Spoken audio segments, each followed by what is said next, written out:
Hello students, हम Indian polity and Laxmikant के 6th addition को स्टडी कर रहे थे और अपने प्रीवियस लेक्चर में हमने 7th चैप्टर जो कि फंडामेंटल राइट्स है इसको स्टार्ट कर दिया था। और हमारे इस लेक्चर का जो टॉपिक है वो है फीचर्स ऑफ फंडामेंटल राइट। अपने इस लेक्चर में स्टूडेंट्स हम पढ़ेंगे कि जो भी फंडामेंटल राइट्स हैं हमारे कॉन्स्टिट्यूशन के पार्ट 3 में और जो कि आते हैं under article 12 to under article 35, तो इनके बारे में पढ़ेंगे कि क्या क्या इसके स्पेशल फीचर्स हैं। ठीक है स्टूडेंट्स, तो उसको स्टार्ट करते हैं कि हमारे जो फंडामेंटल राइट्स हैं इसके क्या क्या फीचर्स हैं, इसकी क्या क्या है, क्या क्या इंपॉर्टेंस है, इसमें क्या क्या ऐसी क्या क्या चीज़ें हैं। ठीक है, क्या क्या चीज़ें किस किस को क्या क्या चीज़ें इंक्लूड की गई हैं, ये सब इसमें हम इसके फीचर्स, इसके फंक्शंस, ये सब हम पढ़ेंगे इसमें।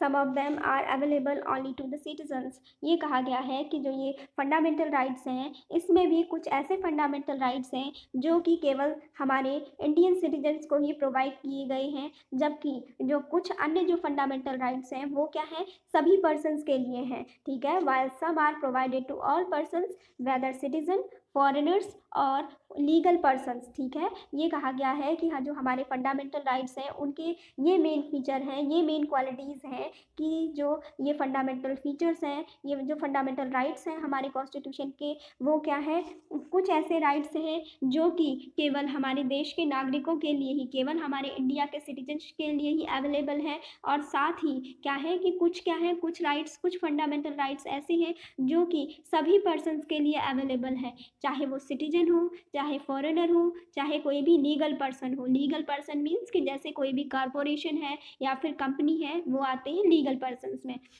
तो ये कहा गया है कि क्या है, डाइवर्सिटी है फंडामेंटल राइट्स के करेक्टर में भी। ये कहा गया है कि इसके फीचर्स में भी डाइवर्सिटी है। कुछ तो ऐसे फंडामेंटल राइट्स हैं जो कि केवल हमारे इंडियन सिटीजन्स को ही प्रोवाइड किए जाते हैं, और हमारे कॉन्स्टिट्यूशन में कुछ ऐसे फंडामेंटल राइट्स भी हैं जो कि सभी पर्सन्स के लिए अवेलेबल होते हैं, चाहे वो सिटीजन्स हो, चाहे वो फॉरेनर्स हो, चाहे वो लीगल पर्सन हो। लीगल पर्सन मीन्स कि कोई भी कंपनी या फिर कॉरपोरेशन।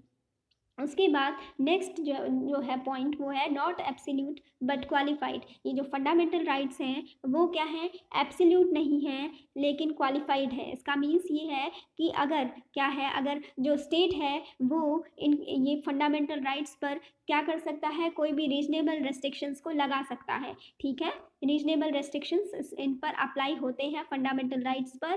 ठीक है, जबकि क्या है, ऐसे जो क्या है कि ये जो कि स्टेट अपनी इच्छानुसार लगाती है उनको हम क्या है, कोर्ट में जाकर इन्फोर्स नहीं करा सकते हैं, ये कहा गया है। ठीक है, उसके लिए क्या होगा, ये अगर जो भी रीजनेबल रेस्ट्रिक्शन की जो भी डेफिनेशन है उसको क्या है, उसको कोर्ट डिसाइड नहीं करता है, स्टेट अपने अकॉर्डिंग, स्टेट के पास पावर होती है कि वो अपने अकॉर्डिंग इसको डिसाइड करती है कि कब किस सिचुएशन में ये रीजनेबल रेस्ट्रिक्शंस ऐसा कहेगी और क्या करेगी, पर्सन्स के फंडामेंटल राइट्स को कर्टेल करेगी कुछ कंडीशंस में। ठीक है, उसके बाद ये कहा गया है कि ये क्या है, balance between the individual liberty and social control. Fundamental rights के बारे में क्या कहा गया है कि ये क्या करते हैं, बैलेंस बनाते हैं individual liberty and social control. तो ये ऐसा इसलिए कहा गया है कि जो ये फंडामेंटल राइट्स हैं ये क्या करते हैं, ये बैलेंस बनाते हैं जो कोई भी इंडिविजुअल पर्सन है उसके राइट्स के बीच में, और साथ ही जो सोसाइटी के जो सब लोग हैं, जो पूरा पब्लिक है, पूरी सोसाइटी है, उसके राइट्स के बीच में। ठीक है, ये कहा गया है कि जो हमारे फंडामेंटल राइट्स हैं वो क्या है, एक इंडिविजुअल पर्सन की डिग्निटी को भी मेंटेन करते हैं, उसकी लिबर्टी को भी मेंटेन करते हैं, और साथ ही पूरी सोसाइटी एज ए होल उसके जो भी राइट्स हैं उनको भी प्रोटेक्ट करके रखते हैं। तो जो ये फंडामेंटल राइट्स हैं अगर देखा जाए तो ये क्या करते हैं, एक तरीके से एक इंडिविजुअल पर्सन के और एक जो सोसाइटी है पूरी, दोनों के बीच में बैलेंस को बनाकर रखते हैं। इसीलिए कहा गया है कि फंडामेंटल राइट्स क्या करते हैं, balance between individual liberty and social control. ये क्या करते हैं, इंडिविजुअल की लिबर्टी और जो भी पूरा सोशल कंट्रोल है उसके बीच में एक बैलेंस बना कर रखते हैं, संतुलन बना के रखते हैं। ठीक है, मीन्स हर किसी पर्सन को क्या है, अपना इंडिविजुअली डेवलप होने की पूरी अपॉर्चुनिटी होती है, और साथ ही कोई भी क्या है, पूरी सोसाइटी एज ए होल उसके भी राइट्स का प्रोटेक्शन किया जाता है। ठीक है, ये था। नेक्स्ट देखते हैं कि फंडामेंटल राइट्स के क्या क्या फीचर्स हैं। इसमें है available against the arbitrary action of the state. जो ये फंडामेंटल राइट्स होते हैं इसमें से क्या है कि सभी राइट्स जो हैं, सभी फंडामेंटल राइट्स क्या हैं, वो अगर स्टेट कोई अपना मनमाना उसका एक्शन है, यानी अपनी क्या है वो सिर्फ एक ही दृष्टि में देखकर अगर कोई भी एक्शन लेता है बिना लोगों की वेलफेयर के सोचे, तो क्या है उसके अगेंस्ट क्या है फंडामेंटल राइट्स प्रत्येक पर्सन को दिए जाते हैं। ठीक है, कि स्टेट क्या करे अपने आर्बिट्ररी एक्शंस को ना ले। ठीक है, वो जो पर्सन है स्टेट के उनके वेलफेयर के बारे में भी सोचे। ठीक है, और क्या है कि जबकि जो कुछ फंडामेंटल राइट्स हैं वो क्या होते हैं कि प्राइवेट इंडिविजुअल्स के अगेंस्ट भी अवेलेबल होते हैं प्रत्येक सिटीजन को। ठीक है, ये कहा गया है इसमें, ये है available against the arbitrary action of the states. ये फंडामेंटल जो राइट्स हैं उनके फीचर्स बताए गए हैं, उनकी क्वालिटीज़ बताई गई हैं कि जो ये फंडामेंटल राइट्स हैं ये हमें दिए गए हैं, यानी प्रत्येक सिटीजन को इंडिया के दिए गए हैं कि अगर कोई भी स्टेट क्या है अपने आर्बिट्रेरी एक्शन करता है, मीन्स कि अपना मनमाने तरीके से क्या है गवर्नमेंट को चलाता है, तो क्या है कि वो उससे हम क्या क्या कर सकते हैं, अपने फंडामेंटल राइट्स जो हैं वो एक इंडिविजुअल का प्रोटेक्शन करते हैं, ये कहा गया है इसमें। और साथ ही क्या है कि अगर कोई भी कुछ ऐसे फंडामेंटल राइट्स भी हैं जो कि अगर कोई प्राइवेट इंडिविजुअल्स हैं तो उनके एक्शंस को भी अपने, अगर किसी व्यक्ति के जो फंडामेंटल राइट्स हैं उनको कोई इंडिविजुअल भी अगर प्राइवेट इंडिविजुअल है वो भी कर्टेल करने की कोशिश करता है, तो तब भी ये कुछ फंडामेंटल राइट्स, ठीक है सभी नहीं, कुछ फंडामेंटल राइट्स जो हैं वो प्राइवेट इंडिविजुअल्स के एक्शन के अगेंस्ट भी प्रोटेक्शन प्रोवाइड कराते हैं किसी भी इंडिविजुअल पर्सन को। उसके बाद जो नेक्स्ट फीचर है फंडामेंटल राइट का, ये है कि some of them are negative in character, that is place limitations on the authority of the state। Fundamental rights के बारे में ये कहा गया है कि जो कुछ फंडामेंटल राइट्स हैं वो क्या है निगेटिव है करेक्टर में। ऐसा इसीलिए कहा गया है क्योंकि वो क्या करते हैं कि जो भी स्टेट अथॉरिटी है, ठीक है, जो स्टेट की अथॉरिटी है उसमें क्या करते हैं कुछ लिमिटेशंस को लगा देते हैं। ठीक है, उस जिससे कि जो स्टेट अथॉरिटी जो अपने आर्बिट्रेरी एक्शन को कर रही है उसको क्या करे, वो थोड़ा कंट्रोल करती है, उसमें थोड़ी लिमिटेशन लगा देती है। ठीक है, जबकि इसका जो पॉजिटिव है, while others are positive in nature. जो फंडामेंटल राइट्स है अगर देखा जाए तो फंडामेंटल राइट्स क्या हैं, इसमें क्या है, इसका एक पॉजिटिव नेचर भी है। पॉजिटिव नेचर में क्या आता है कि ये क्या करते हैं कुछ लोगों को स्पेशल प्रिविलेजेस देते हैं। ठीक है, conferring certain privileges on the persons, ताकि उनके जो फंडामेंटल राइट्स हैं उनको स्टेट अथॉरिटी के द्वारा कर्टेल ना किया जा सके। ठीक है, और उसके राइट्स का प्रोटेक्शन किया जा सके।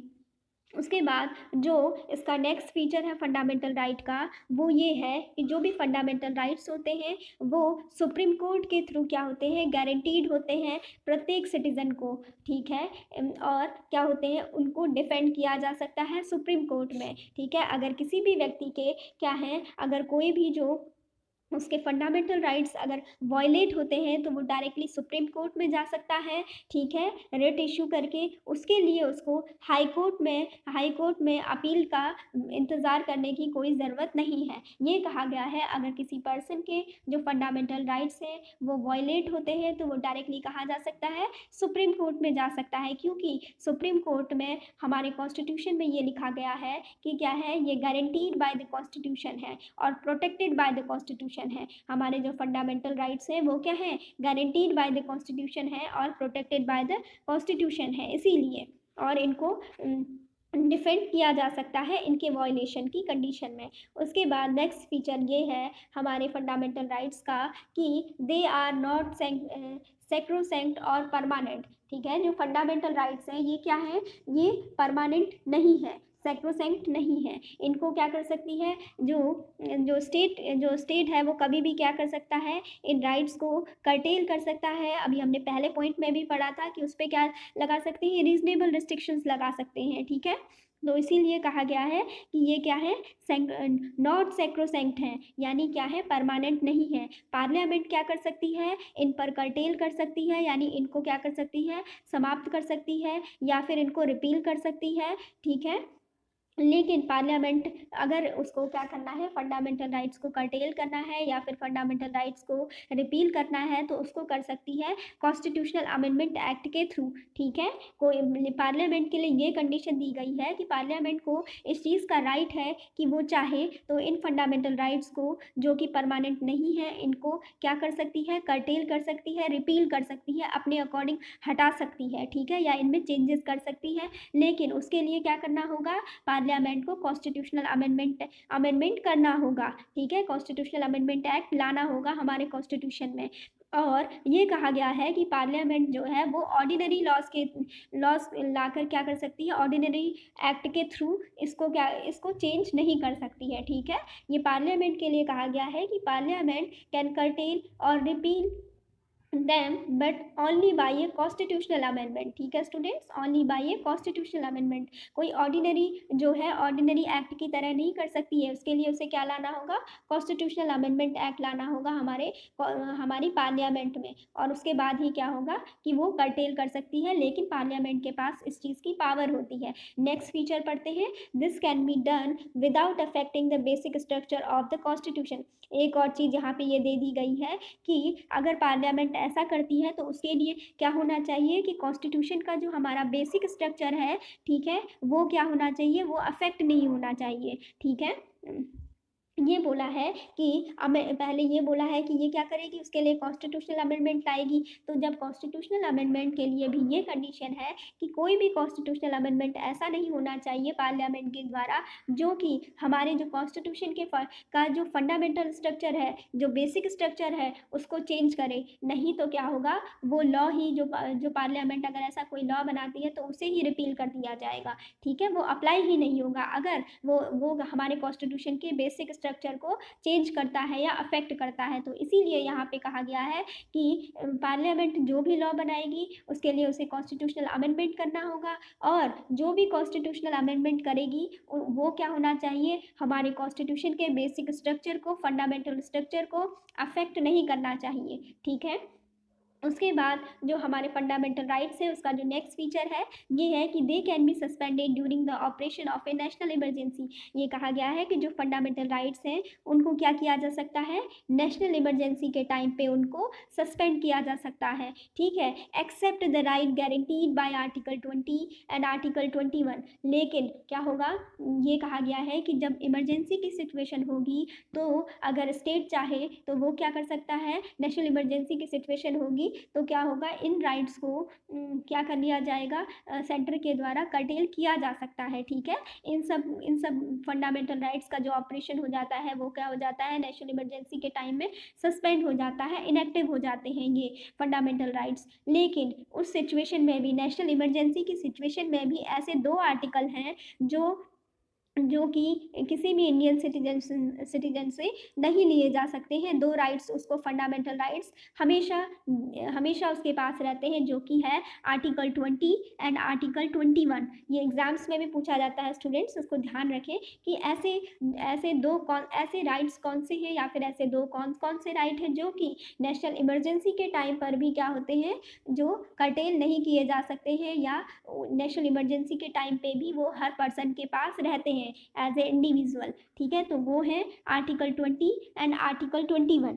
तो स्टूडेंट्स जो आर्टिकल 20 है वो है protection in respect of conviction for offences. ठीक है, जब protection in respect of conviction for offences, इसको हम अपने आगे लेक्चर्स में पूरा डिस्क्राइब करके पढ़ेंगे। अभी के लिए सिर्फ मैंने पॉइंट बता दिया है कि क्या है, अगर कोई भी पर्सन क्या करता है, अगर कोई भी व्यक्ति कोई अपराध करता है तो उसके लिए क्या होता है इस आर्टिकल 20 में कि वो क्या कर सकता है, उसको अपनी दोष सिद्धि के लिए क्या होता है, प्रोटेक्शन उसको दिया जाता है। ठीक है, इस चीज़ के लिए इसमें 2-3 चीज़ें आती हैं, वो कुछ होता है एक्स पोस्ट फैक्टो लॉ, ये सब 2-3 सिचुएशन है, उसको हम पढ़ेंगे नेक्स्ट उसमें।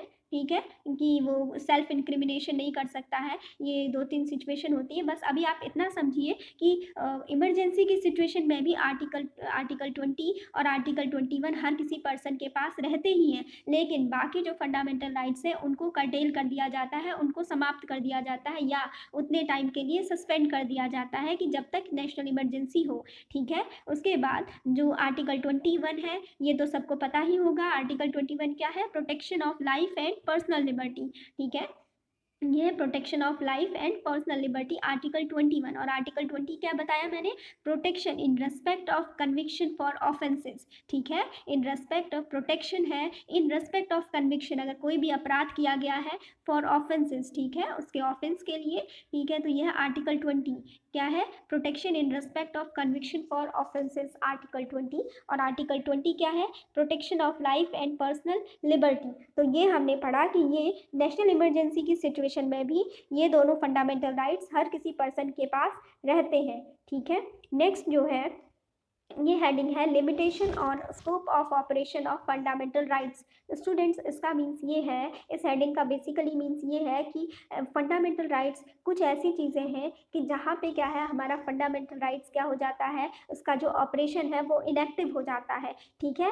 फंडामेंटल राइट्स क्या हो जाते हैं? लिमिटेड हो जाते हैं उनका ऑपरेशन, और फंडामेंटल राइट कुछ जगह पे क्या है, अप्लाई नहीं होते हैं। तो ये क्या है, एक तरीके से आप ये भी कह सकते हैं कि फंडामेंटल राइट्स का क्या है, एक्सेप्शन है। ये फंडामेंटल राइट्स में कुछ एक्सेप्शन है, जो कि ऐसे फील्ड्स जहाँ पे फंडामेंटल राइट्स क्या है, अप्लाई नहीं होते हैं, एप्लीकेबल नहीं होते हैं, ठीक है। तो उस चीज़ के लिए ये कुछ प्रोविजंस बनाए गए थे, जो कि आर्टिकल 31A, आर्टिकल 31B और मेनली आर्टिकल 31C में बनाए गए थे। इसको हम पढ़ते हैं।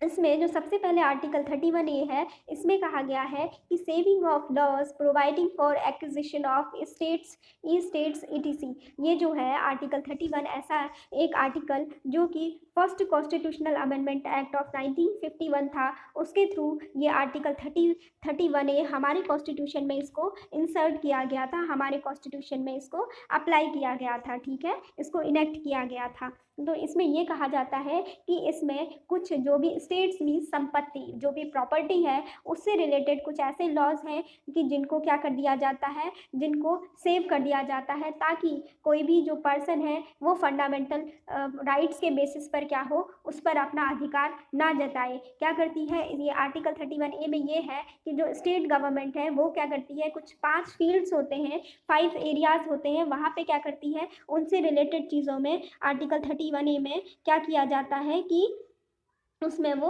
अपना उसमें फंडामेंटल राइट्स के एप्लीकेबिलिटी को सस्पेंड कर दिया जाता है। ये कहा जाता है कि वहाँ पर क्या होगा कि स्टेट गवर्नमेंट की ही इन 5 चीज़ों में स्टेट गवर्नमेंट की इच्छा के उनके ही अकॉर्डिंग काम होगा, फंडामेंटल राइट्स यहाँ पे एप्लीकेबल नहीं होगा, ठीक है। इसीलिए ये आर्टिकल 31A बनाया गया था, जिसमें ये कहा गया था कि जो कौन कौन से थे इसमें, एग्रीकल्चरल लैंड रिफॉर्म्स, ठीक है। स्टेट ने क्या किया था कि कुछ चीज़ों को प्रोटेक्ट कर लिया था, ठीक है, ताकि क्या किया जाए कि इनको फंडामेंटल राइट्स के बेसिस पर कोई भी इंडिविजुअल पर्सन क्या कर पाए, इनको चैलेंज ना कर पाए या इनवैलिडेट ना कर पाए। तो इस बेसिस पर कुछ कैटेगरीज, जो 5 कैटेगरीज ऑफ लॉज की थी, उनको आर्टिकल 30A में सेव कर लिया गया था। आप ये सोचिए, तो वो क्या क्या चीज़ें थी, उसमें स्टेट ने अपने लिए कुछ प्रोविज़न अपने उसमें रख लिए थे, अपनी अथॉरिटी में, ठीक है। तो वो था आर्टिकल 31A में, वो था एग्रीकल्चर लैंड रिफॉर्म, सबसे पहले एग्रीकल्चर लैंड रिफॉर्म्स। दूसरा था इंडस्ट्री एंड कॉमर्स, इससे रिलेटेड जो भी क्या थी, 5 चीज़ें थी, उनको अपनी अथॉरिटी में ले लिया था, और ये कहा था कि अगर ये जो भी रूल हैं, ये जो भी लॉज हैं जो कि हमने आर्टिकल 31A में इंक्लूड किए हैं, इनको क्या है, फंडामेंटल राइट्स के बेसिस पर कोई भी पर्सन क्या कर सकता है, वो कोर्ट में जाके चैलेंज नहीं कर सकता है और ना ही इनवैलिडेट कर सकता है, ठीक है, अगर ये क्या हो, फंडामेंटल राइट से जो इनका क्या हो, कॉन्ट्रावेंशन होता है तो इन लॉज का, ठीक है। तो वो कौन कौन से थे? पहला था acquisition of states and related rights by the state, ठीक है। अगर कोई भी संपत्ति है, ठीक है, कोई भी पब्लिक प्रॉपर्टी है जो स्टेट की है, उससे रिलेटेड जो भी राइट्स हैं वो स्टेट ने इस आर्टिकल में आर्टिकल 31 के थ्रू अपने लिए सेव कर लिए थे, ठीक है। और दूसरा था इसमें taking over the management of properties by the state, ठीक है। और ये कहा गया कि जो भी स्टेट में जो भी प्रॉपर्टीज़ होंगी उनका जो भी मैनेजमेंट होगा वो स्टेट अपने अकॉर्डिंग करेगा। उसके बाद जो थर्ड जो इंक्लूजन किया गया था वो किया गया था अमलगमेशन ऑफ कॉरपोरेशन। इस चीज़ के लिए भी कहा गया कि अगर कॉरपोरेशंस का अमलगमेशन करना है तो उसके लिए स्टेट्स के पास पूरी अथॉरिटी होगी। अगर इनसे रिलेटेड चीज़ों में ये क्या होता है, इन लॉज का क्या होता है, कॉन्ट्रावेंशन होता है या ये कॉन्ट्राडिक्ट करते हैं कभी भी फंडामेंटल लॉ से, तो क्या होगा, उस चीज़ को नहीं माना जाएगा और ये स्टेट की अथॉरिटी के ही उसको पूरी अथॉरिटी स्टेट को ही दी जाएगी, ये बोला गया है इसमें। और इसमें जो फोर्थ था वो था एक्सटिंग्विशमेंट और modification of rights of directors और शेयर होल्डर्स ऑफ कॉरपोरेशंस, ठीक है। उसके बाद फिफ्थ था एक्सटिंग्विशमेंट और मॉडिफिकेशन ऑफ माइनिंग लीजेस। स्टूडेंट्स ये बस आप समझ लीजिए, अभी बस आपको समझाने का एक बेसिक आइडिया देना था। अलग से आर्टिकल 31A को, आर्टिकल 31B को, आर्टिकल 31C को, इन सबको हम बहुत अच्छे से पूरा डिटेल में अच्छे से स्टडी करेंगे। बस आप ये समझ लीजिए कि आर्टिकल 31 में अब आप समझ गए होंगे इतनी चीज़ों से थोड़ा बहुत कि आर्टिकल 31A जो है इसमें क्या किए गए, कुछ ऐसे लॉज को स्टेट के द्वारा क्या कर दिया गया, लाकर लॉज बनाए गए, उनको सेव कर दिया गया ताकि अगर कोई भी कॉन्ट्राडिक्शन हो, उनका क्या हो, फंडामेंटल राइट से अगर कोई भी कॉन्ट्राडिक्शन होता है तो उनको क्या किया जाए, कोर्ट में चैलेंज ना किया जा सके, ठीक है, और उनकी जो वैलिडिटी है उसको समाप्त ना किया जा सके। इसीलिए आर्टिकल 31A बनाया गया,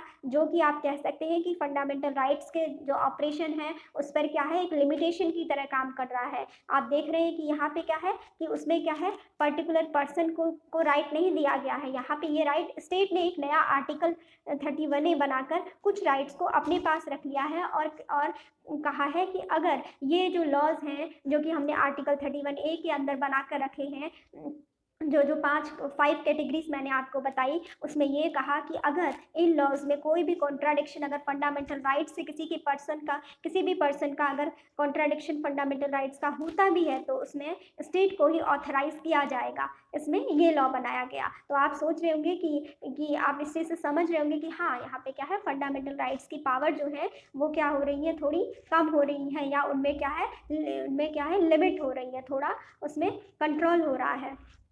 उसके बाद जो नेक्स्ट है आर्टिकल 31B, इसको ये जो है इसमें क्या कहा गया था कि validation of certain acts and regulations included in the 9th schedule, ठीक है। जो आर्टिकल 31B है इसमें ये कहा गया कि इसके लिए क्या किया गया स्टूडेंट्स की, एक जो 9th शेड्यूल है उसमें पहले तक ये लॉ था कि अगर जो भी लॉ बनेगा 9th शेड्यूल में तो उसके बाद क्या होगा, उसको जुडिशियल रिव्यू नहीं किया जाएगा, ठीक है। वो अगर लॉ एक बार बन गया, आपने स्टेट ने कोई भी लॉ बना दिया और उस 9th शेड्यूल में डाल दिया तो उस पर फिर क्या है कि कोई इसको चैलेंज नहीं कर सकता है। तो इसी बेसिस पर ये इन्होंने आर्टिकल 31B लाए और उन्होंने क्या कर दिया कि कुछ एक्ट्स या रेगुलेशंस को उन्होंने बनाकर स्टेट ने उसको क्या किया, 9th शेड्यूल में अपने हिसाब से उसको इंक्लूड कर दिया। इस चीज़ से बचने के लिए कि कोई भी इंडिविजुअल पर्सन आके ये ना कहे कि ये तो मेरा फंडामेंटल राइट वॉयलेट हुआ है तो आप इस राइट को मुझे दीजिए या फिर ये लॉ गलत है। तो इसलिए क्या किया इन्होंने, 9th शेड्यूल में पहले तक ये प्रोविज़न था कि अगर कोई भी लॉ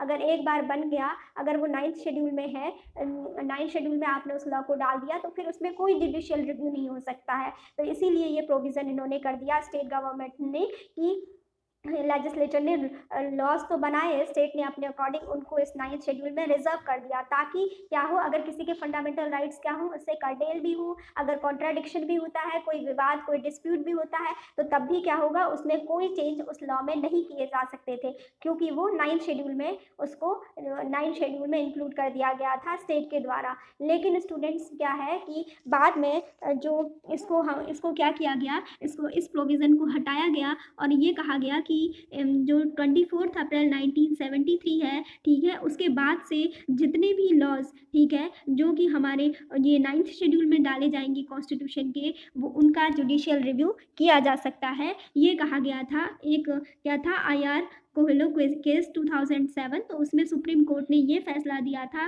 कि ऐसा नहीं होना चाहिए कि आप कोई भी चीज़ 9th शेड्यूल में डाल दें और क्या हो फिर उस पे जुडिशियल रिव्यू किया ही ना जा सके। लेकिन पहले तक तो ऐसा होता था, लेकिन 24 अप्रैल 1973 के बाद अब जो भी लॉज 9th शेड्यूल में डाले जाएंगे तो उनको कोई भी पर्सन क्या कर सकता है, अगर किसी भी पर्सन के फंडामेंटल राइट्स वायलेट होते हैं, ठीक है, जो कि दिए गए हैं under article 14, under article 15, under article 19, under article 21, या फिर अगर कोई भी ऐसे लॉ उस 9th शेड्यूल में बनाकर डाल दिया गया है जो कि फंडामेंटल, जो कि हमारे कॉन्स्टिट्यूशन के फंडामेंटल स्ट्रक्चर को या फिर बेसिक स्ट्रक्चर को क्या करते हैं, अफेक्ट करते हैं, तो ऐसे लॉज को क्या कर दिया जाएगा, उसको वायलेट कर दिया जाएगा और ऐसे सारे लॉज अब क्या होंगे, जुडिशियल रिव्यू के लिए क्या होंगे, उनको कंसीडर किया जाएगा। मीन्स अगर उसको सुप्रीम कोर्ट में लाया जाएगा और उसमें सुप्रीम कोर्ट क्या करेगी, अगर वो कॉन्स्टिट्यूशन के अकॉर्डिंग उसमें कोई प्रोविज़न नहीं है, अगर वो किसी के फंडामेंटल राइट्स को वायलेट कर रहा है,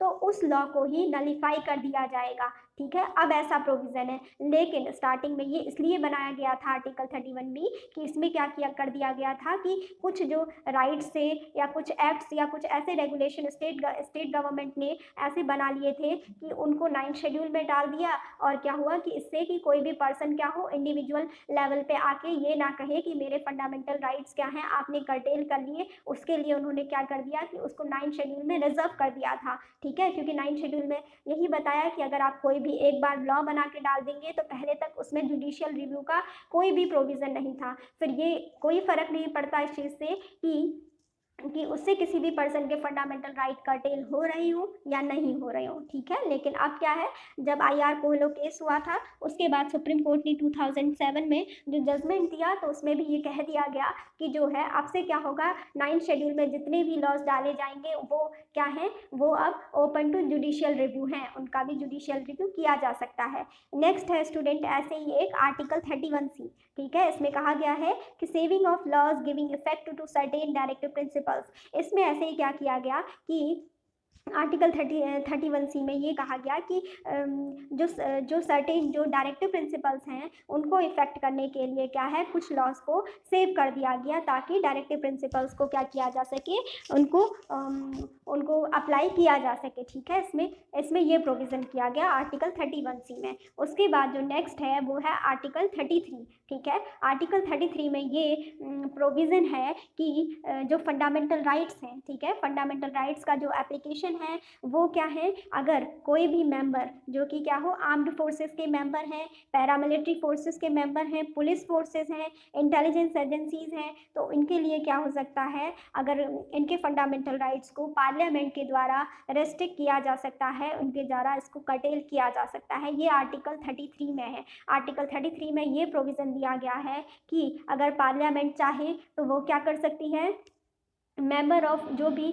आर्म्ड फोर्सेस के मेंबर्स हैं, पैरामिलिट्री फोर्सेस के मेंबर्स हैं, पुलिस फोर्सेस के मेंबर्स हैं, इंटेलिजेंस एजेंसीज के जो मेंबर्स हैं, उनको क्या, उनके जो फंडामेंटल राइट्स हैं उनको पार्लियामेंट के द्वारा लॉ बनाकर उनको रेस्ट्रिक्ट किया जा सकता है, उनको क्या किया जा सकता है, रोका जा सकता है। ठीक है, उन फंडामेंटल राइट्स को कर्टेल किया जा सकता है, लेकिन ये राइट किसको है, पार्लियामेंट को। आर्टिकल 33 में हम किसके फंडामेंटल राइट्स के कर्टेल की बात करते हैं, आर्टिकल 33 में हम बात करते हैं आर्म्ड फोर्सेस के मेंबर्स की, पैरामिलिट्री फोर्सेस की और पुलिस फोर्सेस के मेंबर्स की, इंटेलिजेंस एजेंसीज की उनके फंडामेंटल राइट्स को पार्लियामेंट क्या कर सकती है, रेस्ट्रिक्ट कर सकती है, कंट्रोल कर सकती है, ठीक है, या कर्टेल कर सकती है। उसके बाद स्टूडेंट्स इसमें दो और ऐसे प्रोविज़न हैं कि जहाँ पर क्या है, फंडामेंटल राइट्स क्या हैं, अप्लाई नहीं होते हैं। ठीक है, ये कहा गया है कि जो फंडामेंटल राइट्स हैं उनका जो एप्लीकेशन है, ठीक है, वो क्या है, ऐसे एरिया पे अप्लाई नहीं हो सकता है कि जहाँ पे क्या लगा हुआ हो, मार्शियल लॉ लगा हुआ हो। ठीक है, मार्शियल लॉ मीन्स कि जहाँ पर ऐसा कोई भी पर्सन कि जहाँ पे क्या हो, मिलिट्री का रूल चल रहा हो। ठीक है, मिलिट्री लॉ अप्लाई हो। मार्शियल लॉ का मतलब होता है कि मिलिट्री के रूल। ठीक है, जहाँ पे कि अगर क्या हो जाता है, कभी कभी ज़्यादातर हम नॉर्थ ईस्टर्न स्टेट्स में देखते हैं कि क्या होता है असम वगैरह में, कि वहाँ पे काफ़ी क्या होता है कि कई बार मार्शल लॉ लग जाता है। तो वहाँ पे उस कंडीशन में क्या होता है कि पूरा मिलिट्री का रूल होता है। और वो किस सिचुएशन में लगता है कि जब एबनॉर्मल सर्कमस्टेंसेस हो जाती हैं किसी भी स्टेट में, किसी भी प्लेस में, तो वहाँ पर क्या करने के लिए जो जो लॉ एंड ऑर्डर है उसको रिस्टोर करने के लिए, उसको मेंटेन करने के लिए, अगर किसी भी प्लेस में, किसी भी स्टेट में क्या लगा है, मिलिट्री रूल लगा हुआ है, मार्शियल लॉ अप्लाई है, तो वहाँ पे क्या होगा, वहाँ पे जो ये फंडामेंटल राइट्स हैं उनके एप्लीकेशन को कर्टेल किया जा सकता है, रेस्ट्रिक्टेड किया जा सकता है। और ये दिया गया है, ये प्रोविज़न दिया गया है हमारे कॉन्स्टिट्यूशन के आर्टिकल 34 में। ठीक है स्टूडेंट्स। अगर पूछा जाए कि मार्शल लॉ या मिलिट्री रूल जहाँ पे इम्पोज किया जाता है एबनॉर्मल सर्कमस्टेंसेज में, जो कि लॉ एंड ऑर्डर को रिस्टोर करने के लिए किया जाता है, और ये प्रोविज़न, और वहाँ पे क्या है, फंडामेंटल राइट्स को रिस्ट्रिक्ट, क्या था, फंडामेंटल राइट्स को क्या किया जा सकता है, रेस्ट्रिक्ट किया जा सकता है, वहाँ पे कर्टेल किया जा सकता है। ठीक है, वहाँ पे फंडामेंटल राइट्स का उस टाइम पे, जब तक कि वहाँ पे मार्शल लॉ लगा हुआ है, वहाँ पर किसी भी पर्सन को फंडामेंटल राइट्स नहीं दिए जाते हैं। और ये प्रोविज़न किस आर्टिकल में दिया गया है, ये प्रोविज़न दिया गया है हमारे कॉन्स्टिट्यूशन के आर्टिकल 34 में। एक और लास्ट पॉइंट बच गया है, इसमें है आर्टिकल 35, उसको पढ़ लेते हैं। इसमें से ये कहा गया है, इसमें ये चीज़ बताई गई है कि जो हमारे फंडामेंटल राइट्स हैं उसमें से जो काफ़ी सारे फंडामेंटल राइट्स हैं वो तो क्या हैं, अपने आप ही स्वतः क्या हो जाते हैं, इन्फोर्स हो जाते हैं। ठीक है, अपने आप ही जो भी फंडामेंटल लॉज हैं वो क्या हो जाते हैं, इन्फोर्स हो जाते हैं, एप्लीकेबल हो जाते हैं। लेकिन क्या है कि कुछ ऐसे लॉज हैं, कुछ ऐसे फंडामेंटल राइट्स हैं कि जिनको अप्लाई करने के लिए क्या करना पड़ता है, उनको क्या है, उनको एप्लीकेशन प्रोवाइड कराने के लिए, उनको एप्लीकेबल करने के लिए क्या करना पड़ता है, कुछ लॉज बनाने होते हैं। ठीक है, उनके थ्रू ही कुछ फंडामेंटल राइट्स का जो एप्लीकेशन है वो किया जा सकता है। तो ये कहा गया है आर्टिकल 35 में कि अगर क्या है कि फंडामेंटल राइट्स को बनाने के लिए, फंडामेंटल राइट्स के एप्लीकेबल के लिए, अगर किसी भी लॉ को बनाना है, किसी भी फंडामेंटल राइट को इन्फोर्स करने के लिए, तो क्या होगा, वो लॉ को बनाने की पावर सिर्फ किसके पास है, पार्लियामेंट के पास है। ये कहा गया है कि अगर ये समझिए कि अगर किसी भी फंडामेंटल राइट की, जो कि क्या है, खुद इन्फोर्स नहीं होता है और उसको इन्फोर्स करने के लिए, उसके एप्लीकेशन के लिए किसी रूल को बनाने की ज़रूरत पड़ती है, लॉ को बनाने की ज़रूरत पड़ती है, तो वो लॉ किसके द्वारा बनाए जाएंगे, ये कहा गया है कि वो लॉज, वो सारे नियम, वो सारे जो रूल्स हैं वो बनाए जाएंगे पार्लियामेंट के द्वारा। ठीक है, and not by the state legislature. State legislature जो हैं उनके पास इस चीज़ का राइट नहीं है। ठीक है, स्टेट लेजिस्लेचर मीन्स कि जो भी क्या होती है, विधानसभा या फिर विधान परिषद, यानी स्टेट लेजिस्लेटिव असेंबली या फिर स्टेट लेजिस्लेटिव काउंसिल, इनके पास ये राइट नहीं है। अगर फंडामेंटल राइट्स के एप्लीकेशन से रिलेटेड या इन्फोर्समेंट से रिलेटेड कोई भी लॉ बनाना है तो उसका जो राइट है किसके पास है, वो पार्लियामेंट के पास है। ये हम इसमें पढ़ते हैं आर्टिकल 35 में। ऐसा इसलिए किया जाता है स्टूडेंट्स, क्योंकि पार्लियामेंट जो है वो क्या है, पूरा हमारा कंट्री का पूरा सेंट्रल बेसिस पर होता है, जिसमें कि राज्यसभा और लोकसभा आते हैं। ठीक है, जिसमें कि क्या हो, जिससे कि पूरे कंट्री में क्या हो, यूनिटी मेंटेन हो, और हर किसी स्टेट की क्या हो, स्टेट की सिचुएशन को ध्यान में रखते हुए क्या हो, एक तरीके से रूल को बनाया जाएगा पार्लियामेंट के थ्रू। ठीक है, जबकि स्टेट लेजिस्लेचर में ऐसा हो सकता है कि कोई असम की स्टेट लेजिस्लेचर अपना अलग वो बना ले, अलग कोई राइट बना ले, और क्या है कि उधर नागालैंड की अलग बना ले, अरुणाचल प्रदेश की स्टेट लेजिस्लेटिव असेंबली अपने अलग लॉ बना ले। तो इसीलिए ताकि क्या रहे कि एक रूपता बनी रहे, एक क्या है, एक होमोजिनिटी बनी रहे, और जिसमें कि हमारे पूरी कंट्री में हर किसी पर्सन के जो फंडामेंटल राइट्स हैं वो प्रोटेक्ट हो सके। ऐसे वाइड प्रिंसिपल्स को लाते हुए ये कहा जाता है कि इन चीज़ों को इंक्लूड किया जाए हर पर्सन को, हर स्टेट के। तो इसलिए ये जो राइट है लॉ बनाने का वो दिया गया है पार्लियामेंट को। ठीक है, तो ये था हमारा आर्टिकल 35।